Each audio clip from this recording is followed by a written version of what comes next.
The individual TIs who are being gang-stalked, hyper-gamed, they are beta tests.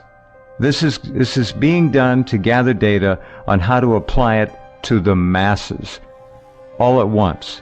They're learning. We're in the process where they're building their entire infrastructure to run the whole human race. And they had created a digital model of Earth and everybody in it, down to a digital GPS coordinates model up to even a vertical dimension of 1.5 centimeters, every building, every roadway, everything. And what they want to do is create an Internet of Things where in digital space they know exactly what you're doing in real time. This is an article from 10 years ago. Sentient World, War Games on the Grandest Scale. The DoD is developing a parallel to planet Earth with billions of individual nodes to reflect every man, woman and child this side of the dividing line between reality and AR. Humanity will have their brains connected to artificial intelligence, and human consciousness, human thought, human emotion as we've known it will be over. Because every thought, every emotional response will come from AI. He who controls AI will then control every human's perceptions directly who is connected to AI. In other words, you'll be a computer terminal on someone else's internet. They're using two interfaces, like we said, the brain-to-computer interface. That's the supercomputer. The sophisticated and advanced exascale system downloads all of your, all electromagnetic activity, all these synaptic responses, the electromagnetic emissions of the victim's brain is downloaded at speed of light. Energy travels at speed of light, so they can download, upload at speed of light. Sure. Back into a database as the supercomputer is programmed to build using various software programs, a cognitive model of your brain. And what we are trying to do here, your friends and family, this organization, is to use this precious knowledge to build machines that can actually create, manipulate, and use these parallel realities in the service of this one. We want to grab those parallel realities from this abstract space in which they live and crunch them down into this chip. To eventually achieve direct behavioral control over you. And then based on, that cognitive model being complete, to begin to be able to predict and influence in advance the reference choices of the victim during thought composition. As the victim is formulating his thoughts and preparing to act, the supercomputer already has that persona and psyche, all your emotional state downloaded, every vector of your emotional state downloaded, so I can already predict and influence those events in your life in advance and achieve direct behavioral control over you. They're putting in the 5G systems that literally will slowly kill our humanity while they control us as biological androids. They now say we're going to merge the machines. They now say that we are the robots. Teleoperation allows a human to provide guidance to the robot to move in a way that we find good. Now let's say I'm a human pilot, Wizard of Ozing the robot. If I wanted to pick something up from the table as a robot, my teleoperator would look down, look at the field of view, look up, look at their hand, move it over, feel the tactile sensors in the hand, close the hand on the object and pick it up. So having something that's a human makes that a lot easier. Because of my responsibilities in surveillance as a otherwise normal security specialist, I was showed this technology at work. And it was through the perspective, of course, of the camera, and what I was told that it was obvious it was being used through the eyes of the targets. So I have seen it, and it is absolutely remarkable. It's just like a first-person, video game or something where you see right through the eyes of the individual. Now let's say I'm a human pilot, Wizard of Ozing the robot. I could have an overlay that says this person is distressed or lying or otherwise some kind of useful information that I might not be able to tell, augmented from the machine.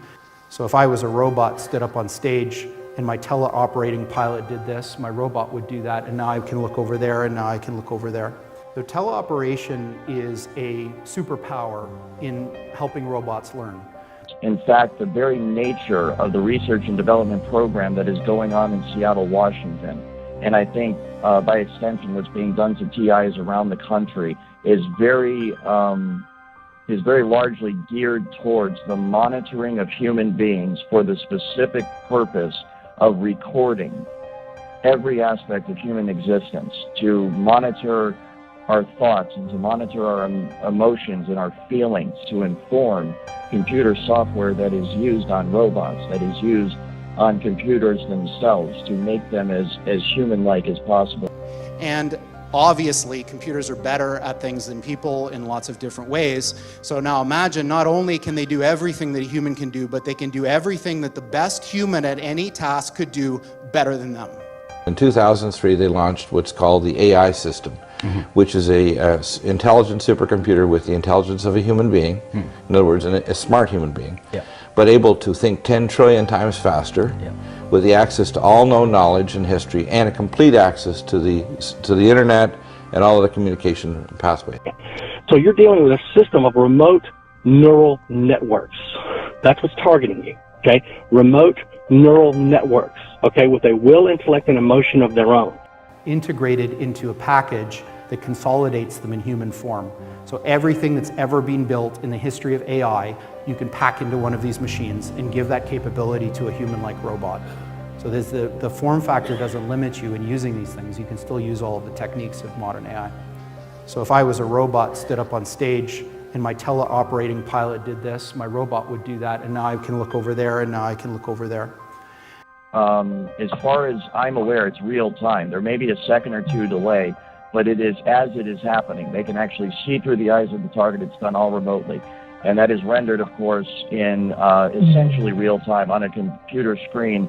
And then it is to the point where it's so accurate, you can actually see the individual pores on someone's face, see scars and nicks and so forth. And so you can understand how, if you had several people, for example, that you were able to do this, you can see through their eyes in a room or on a street corner or within an office building, wherever it is. You can get total situational awareness simply by looking through their eyes, and you can see through basically it's like being 3 or 4 or 5 different people all at the same time. The world outside of us is very big. This room, say, is much bigger than my head. But somehow, in some real sense, I have the room inside my head. And it's not just the room, it's the city. And it's not just the city, it's the country. It's not just the country, I can think of the whole planet. And it's highly, highly valuable for intelligence purposes and military purposes, corporate espionage purposes.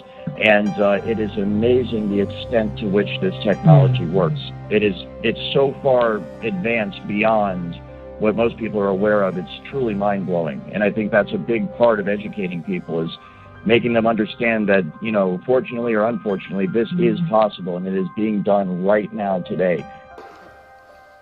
So how is this possible? And what I want to point out is the size. So my head's small. Well, not too small. Small. Small compared to all that. How is it possible that all that's in here? And what's come to be understood in the cutting edge of modern AI is that there is a really interesting, fascinating answer to this. And it has to do with the fact that the world has patterns, structure. So you may be familiar with fractals. So fractals look very complicated, but they're generated by a tiny little thing that you can write down in a few numbers. And the world is like this.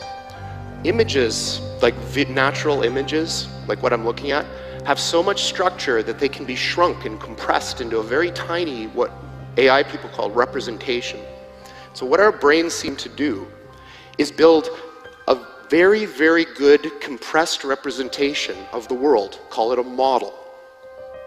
So just like if I have a building and there's like a blueprint or a scale model of the building, imagine I have the whole world and all of its concepts, and I shrink it down into this weird compressed representation so that it fits inside my brain. The exact same thing happens with the computer. The data is sent to the computer, and then it is rendered. And from what I understand, that's where this technology is right now. The cutting edge is trying to marry, the software that's used to render it on the computer and the actual detecting of the signal and the hacking of the signal within the human mind. And of course, part of that program is Obama's BRAIN initiative, a multi-billion-dollar program. DARPA's got a huge chunk of that. Is there progress in the BRAIN initiative? Is this investment, the public investment, yielding important new insights? Well, so far it has actually it's resulted in the development of a full brain scale activity map of what goes on in the brain as we do various things, seeing into the brain, and for being able to manipulate the activities of the brain and to, in a sense, mimic them and maybe supply them artificially.